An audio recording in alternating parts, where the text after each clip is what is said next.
English Shorthand Dictation. Ready? Start.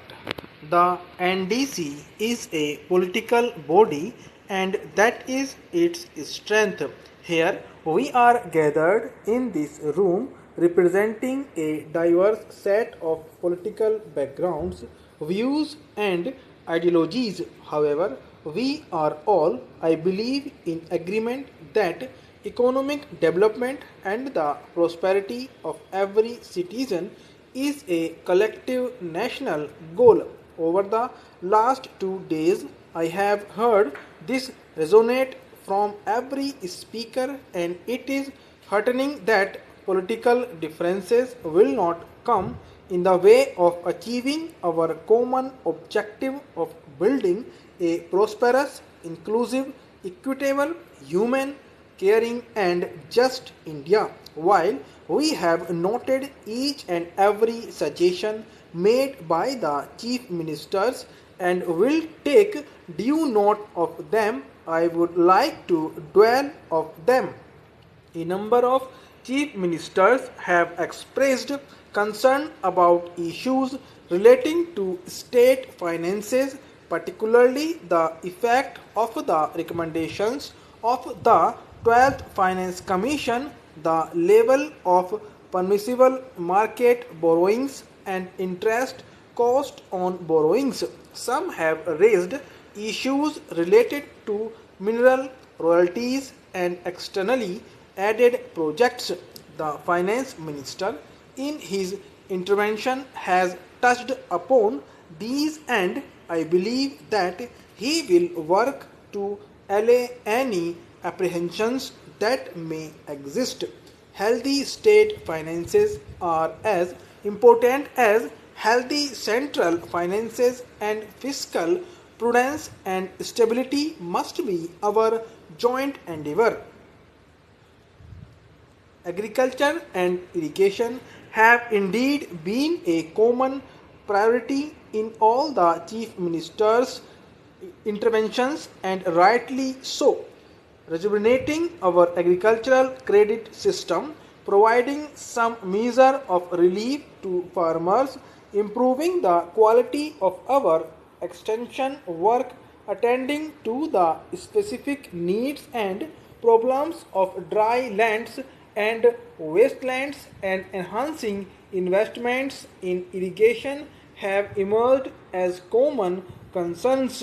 Given the importance of this sector, I believe that we could give focused attention to this subject by constituting a subcommittee of the NDC which could submit its reports within the next 6 months for inclusion in the approach paper to the 11th 5-year plan.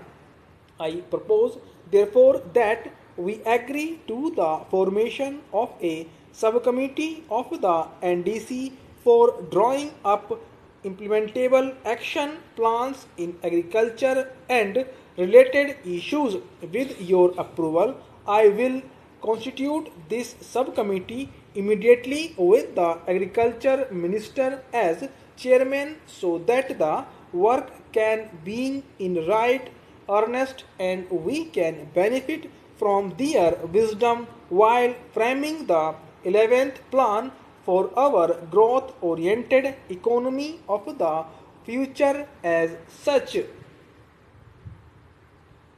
Another thing I want to say is that we want an ideal to be set up for the nation. It is only the performance of this august body which can set an ideal or an example for the people to follow. I do not say that people who have no respect for law and those who have committed any offense should be saved or protected, but then it can be done only by utilizing the funds of the people collected from the people in a proper manner so that we can positively make progress. For this purpose, I would request the Honorable House that if some amendments to the rules of procedure are necessary. We must think of it and we must make the principles and the rules such that the house is not disturbed or no disturbances are created every day and our time is not wasted. Another aspect to which I would draw the attention of the Honorable House through you is that economy is one of the most important factors and economy has to be affected by us also. I was reading the Comptroller and Auditor General's report for the year. I find that crores of rupees have not been utilized for years together. During the period, leader of the opposition party was Minister of Industries. What was done has to be looked into.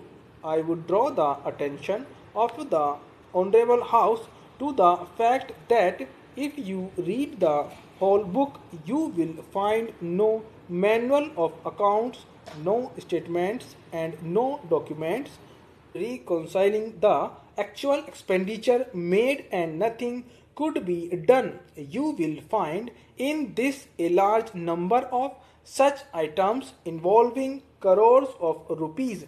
This has affected the economy of this country. What has been done about it? I would make a submission that wherever you find such wastages of money, in those cases, a very stringent view has to be taken and those persons who are guilty must be punished. Individual responsibilities must be fixed.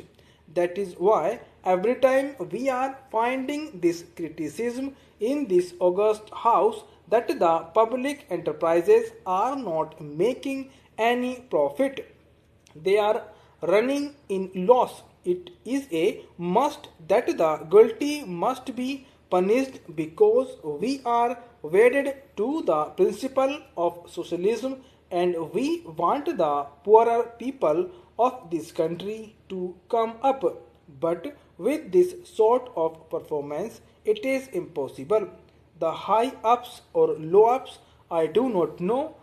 Whosoever is responsible, action must be taken against them, otherwise, the economy will not improve as envisaged in the budget for the year under consideration. Stop.